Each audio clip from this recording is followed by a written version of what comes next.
ایک مرتبہ بادشاہ وقت نے خواب میں دیکھا کہ اس کے سارے دانت گر چکے ہیں، تو اس نے اپنے وزیر سے کہا کہ ایک معبر کو بلاؤ، ایک تعبیر بتانے والے کو بلاؤ۔ تو ایک معبر لایا گیا، تو اس سے بادشاہ نے اپنا خواب بتایا اور کہا کہ میں نے خواب میں یہ دیکھا ہے کہ میرے سارے دانت گر چکے ہیں، اس کی تعبیر کیا ہے؟ تو معبر نے جیسے ہی خواب سنا تو وہ الیاذ باللہ اور اعوذ باللہ پڑھنے لگا۔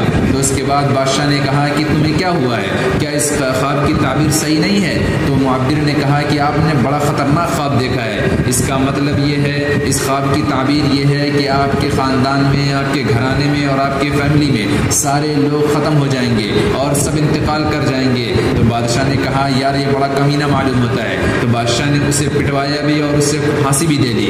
اس کے بعد کہا دوسرے معبر کو بلایا جائے، پھر دوسرے معبر کو لایا گیا، اس کو بادشاہ نے اپنا خواب سنایا اور بتایا۔ تو اس معبر نے جیسے ہی خواب سنا تو اس نے ہنستے ہوئے کہا بادشاہ سلامت، مبارک ہو، آپ کو مبارک ہو۔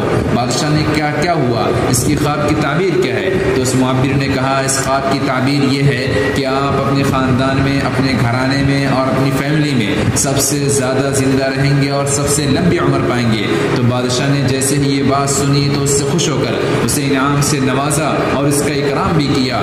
دونوں نے بات ایک ہی کہی تھی، کہنے کا انداز الگ تھا، کہنے کا سلیقہ الگ تھا، طرز گفتگو الگ تھا، اسی لیے ایک کو پھانسی دے دی گئی اور دوسرے کو انعام سے نواز دیا گیا۔ اسی لیے آپ حضرات سے گزارش ہے کہ جب آپ اپنی زبان سے کوئی ایسا کلام نکالیں، کوئی ایسی بات نکالیں تو اسے تہذیب اور ادب کے دائرے میں رہ کر پیش کریں۔ اپنی زبان سے کبھی کسی کو تکلیف نہ پہنچائیں، کسی کو برا بھلا نہ کہیں، اپنی زبان سے کسی کو گالی نہ دیں، کسی کی غیبت نہ کریں، کسی پر بہتان نہ لگائیں۔